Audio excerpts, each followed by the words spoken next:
everybody? We're about to go live for the Accountability Success Circle, Success Quickie number 35. Kind of mix let's rewind back to 5.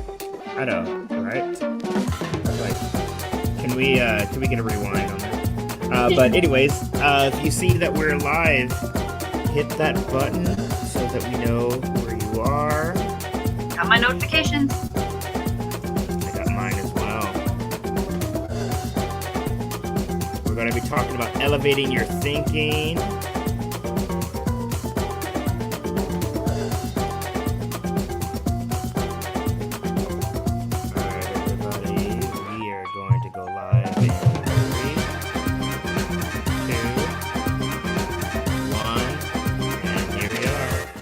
What's happening, everybody? Check it out. I'm sharing it on. That was at LinkedIn, I think. Yay! Awesome. What's happening, everybody? It is the Accountability Success Circle, Success Quickie. And can you believe that we have done a total of 35. Yes. I totally 35. It's all good. No, yes. Thank you, April, for that cue. That was amazing. 35 of them. And this week is going to be pretty awesome because in the ASC, we are just kicking off September. And every month we have a different theme to set intentions for the month. And April, what's this month's theme? It is evolution. Ooh, evolution. It's like a power up. Yeah. And so, yeah, to kick off this month, we're going to be talking about how you can elevate your thinking. Yeah. Because if you can elevate your thinking, then you can elevate your actions and elevate your being. And yeah, so April, you ready? You ready to rock and roll? Yeah, let's go straight into number 1. So we're talking about elevating your thinking. The first thing, and this is kind of like the fundamental thing, number 1 is cultivating a growth mindset. All right. So, we talk a lot about, or maybe it's like just in our world, like growth mindset versus fixed mindset, and really looking at things in a way where you can progress rather than just stay where you're at. And so really trying to set yourself in this sort of mindset first and foremost is going to help you elevate your thinking. Of course, like just by the words itself, fixed kind of means like stagnant. It's kind of stays there, does not move, where growth, signifies some change happening. So when you have this growth mindset, you will open yourself to more opportunities. You are allowing yourself to be curious and look at things from different angles rather than just looking at them as they are and just making assumptions or judgments about things. So Gary, you have anything to add to that? No, you hit the nail right on the head. If you're not familiar with the work of Carol Dweck, she was the one. She's a researcher from Stanford that coined growth versus fixed mindset. And if you think about it, it fluctuates. I like to think that I have a growth mindset, but there are some things where I reflect back and I'm like, man, I actually do have a fixed mindset and I need to adjust that, because when you have a fixed mindset, it prevents you from growing, from obtaining new information. Your unconscious mind is like, so for example, I, for the longest time, says, I used to say, I can't draw. That was like the story that I told myself. And that's a very fixed mindset way of speaking. And what that meant is almost like the saying, you can't teach an old dog new tricks. And so my unconscious mind is like, well, you can't draw. All right, cool. And that is just the story. But if you shift your thinking, and so there's a lot that goes into it. One is reframing and, considering other opportunities, but it does open you up for growth because, there's that thing called neuroplasticity, which basically means that our brain is ever so growing. And yeah, it's going to be, pretty rad. And I'm still in the small area. I was like, anyway. I have to look nice. I can't be like making faces. I know. I should have made faces like, like that I was one. just so into it. I was so into it I talking know, about no, and it was so growth and good. fixed So I mindset. should have just So, like pretended to be a talking head. That would have been fun. right, that would have been amazing. Like you mouth and then I have the words. We should do But that for a future one. yeah, and so a great comment by our mutual friend Lauren, who's an amazing coach, by the way. And Talked she's about a member of our accountability success circle. She's got a webinar, I think, next week. Check her out. next week. Lauren, Woohoo! put that in the chat so we can help support you there as well. But yeah, if you're not paying attention, you can default to that fixed way of thinking, and that doesn't allow you to grow. Like for example, you could have saw this and said, "Oh, elevating thinking. Oh, I know everything about elevating thinking." All right, and that is a trigger to your unconscious mind. Oh, this person knows everything about elevating thinking. So you hear something and you don't pick up those little gems. I know for a fact I don't know about you, April. There are certain books that I can read over and over again. There are certain like videos that inspire me that I can watch over and over again. And I don't know. There's something about it. Like maybe it's the thing that I'm thinking about or the season that I'm in. I will read it and something will Pull out a jump new out one. at me. Yeah. So, yeah, that's the first one. It's all about how you're thinking. Change the way that you think. You can change everything. I don't know who said this, so forgive me for saying it wrong, but it's like how you do anything is how you do everything. So if Yep. you're the type of person that, oh, I'm good, I don't need to grow, I can't grow, or this, that, and the other, that's just how things are. And we're going to jump in to our next one, which is Number uh, two. April's favorite. This is where she Yeah. like shines. So I'm gonna uh, let her take this and kick this one Number off. two is automate. Okay, so I am all about process efficiency in life, in work, in everything that we're doing. And, there's definitely been times where I have felt like, I run with all these ideas and then it takes forever to implement them. But, and some things are, very project basis or project based, and other things are very repetitive. And so, and this is something that we will definitely, make sure, in the ASC we talk about this, because things need to be sustainable. There are certain things that are sustainable, things that are new, things that you either want to, become something that's sustainable, or projects that you work on. And so if you can automate these things that you want to sustain, right? You want to sustain good health, you want to have good routines. It sounds very like tactical, but it is so essential. I can't tell you, I've been spending the last month and a half just trying to get certain things into some sort of automation. And I am totally all up for, creating like recurring meetings on calendars. And I have so many of them, but now I don't have to think about what I am going to do on a certain day, because I've already planned. It is something that I have to do on a cyclical basis. And so I've scheduled those times in to make sure that I don't forget. Because when I don't, it's like, oh, I know I need to do that. And then you just feel this pressure. And so if you are able to take the things that are repetitive off of your brain space, you have so much more space to think about more creative things and come up with even, higher level stuff that you can implement into your day to day, whether it be for your work or your personal life. Okay, so I'm done. Awesome. And I like to throw it out to everyone.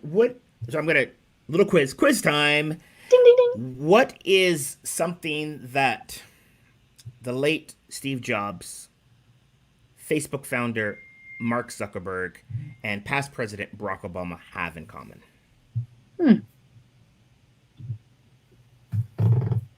Do you know? You can put it in the chat.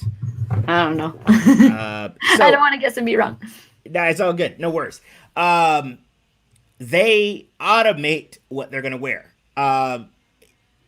If you look at Steve Jobs, he pretty much, when he was alive, he would wear like a, black shirt and jeans. Mark Zuckerberg is known for wearing his, hoodies and t-shirts. And President Barack Obama, when he was in the White House, he had very specific suits. He had the blue suits, he had the gray suits.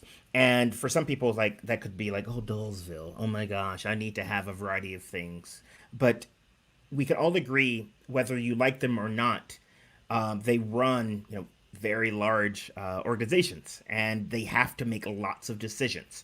And there's a thing called decision fatigue, and your brain is working, and when you have to make a decision, it uses sort of brain space, processing space. Um, what's it called? Psychic energy. And if you can limit that by automation, so automate what you wear, it will leave room for the things that really matter.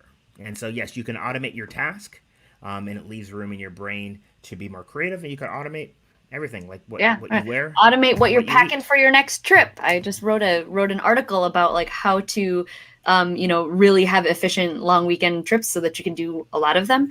And I was just right before we came on this call, I was like sitting there just rechecking all of my all of my bags. I have a toiletries bag that is basically already set, and I just need to make sure that nothing has been depleted and needs to be refilled. So, yeah, don't have to think about like, oh, I need shampoo and I need face wash and I need toothbrush. No, because it's already there. So, yes, Right? automate. It's my favorite tip. And then should we just go to tip number 3? Gary, you do that one. Let's bust it. This one, tip number 3 is something that I am personally working on, and that is thinking realistically about the time and effort that things take. Because this is the thing. Our goal here is to help you level up and elevate your thinking, and that means it's all about seeing things from a different lens. I tend to be a very optimistic type person, and I do a lot, I say a lot, but and this is especially true during COVID, because we talked about in the last one about psychic energy, and there are things that take up the space in your brain, and you may think, all right, you know what, I'm going to work on this project, and typically it takes me about I don't know, like a week, 2 weeks to do it. And then, you have so many things vied for your attention, and you don't think that you just, if you think that you could still do it in the same amount of time and you keep doing that, April, what's the definition of insanity? Doing the same thing over and over and over again and expecting different results. Boom. That's exactly it. And so, our last one is all about, you know, talking about how can you grow over speed. Um, you know, you don't have to do things as long as it normally takes. Also, like I said about COVID, we should give ourselves grace. There's so much stuff going on right now. Leave in the comments if you found yourself, sort of beating yourself up because you're not getting things done, in the same amount of time, or maybe it's not to the level of your previous expectations. Yeah. And Um, especially during these times, you just have to expect that things are going to take a little bit longer. And you have to bank that in until we can, go around without wearing masks and hug each other all the time and be in spaces where we don't have to think about, the effort of staying, at least 6 feet apart from each other. So, right? And so, a great comment by Lauren. Multiply everything by 3 with estimates. Give yes. yourself that buffer room. That way, yeah, when life gets in the way, um, you know, you're good to go. And so again, this is elevating your thinking. This is giving you more space so that you can be freaking awesome. Um, and then the last thing in this is think about failure as learning. Again, this is changing the way that you think. Oftentimes, we think of failure as like, oh no, oh my gosh, I suck. Um, every, you know, um, Woe is me. But what if you can shift that slightly and think like, oh, you know what? I made a mistake. Didn't go as planned. How can I learn from this? And that is something that I've honestly been practicing lately, because um, I learned something recently about a thing called surge energy. And at the beginning of the pandemic, I was like, you can ask April. I was like, oh yeah, I'm doing this, I'm doing this, I'm doing this, I'm doing this, I'm doing this, and it was cool until it was not. And then it was like, what happened? So again, give yourself grace. Any last thoughts on that?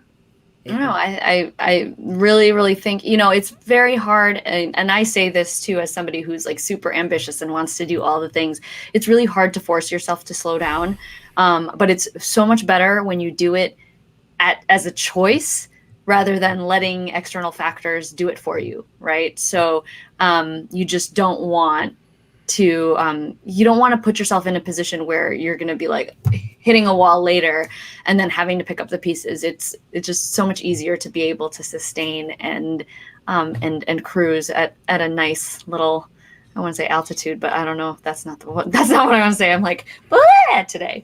So that's our quickie for this week, and we are going to be coming at you for the next 6 weeks because we have an amazing, exciting thing. And yes, I wanted to definitely put Lauren's webinar up. She's a member of the Accountability Success Circle, and we love helping promote our peeps, bringing awesome things to your attention when they're out there. But we are the Accountability Success Circle. We are an awesome community of people who are positive and focused on this growth, this personal growth that we had. And what we are going to be, we've got a really great event that's coming up in about 6 weeks, I think. It is our annual planning retreat. We are doing it virtually because of obviously everything that's going on. And if you are interested in hearing more about it, you can first check out the community at accountabilitysuccesscircle.com, and you can check out all the details on this retreat. But basically what we do is we have this intensive weekend where we plan our entire year, and not like the nitty gritty details of like, I'm going to do this on this day, and not like that, but to just really set some intention about what we want to accomplish in the coming year, way before we have to start thinking about what are the New Year's resolutions, because we all know that those don't work as well when you just decide this is what I'm going to do. We want to be really intentional about that plan and poke some holes in it, and that's why we start it in October. So October 9th through 11th is that retreat. Come check us out. If you have any questions, we'll definitely maybe put some stuff in the chat, but we'll be talking about it in detail over the next 6 weeks alongside with our quickies. So definitely come check out our quickies for the next 6 weeks, and we'll see you next week. Do you have anything else to say, Gary? No. Be well. If you're in the States, was it Labor Day coming up? I don't know. Like, I feel like every day is Labor Day. So don't work if you can stand it. Right. Yes. Alrighty. So, all right, everyone. Till next time. See ya. Bye. Bye.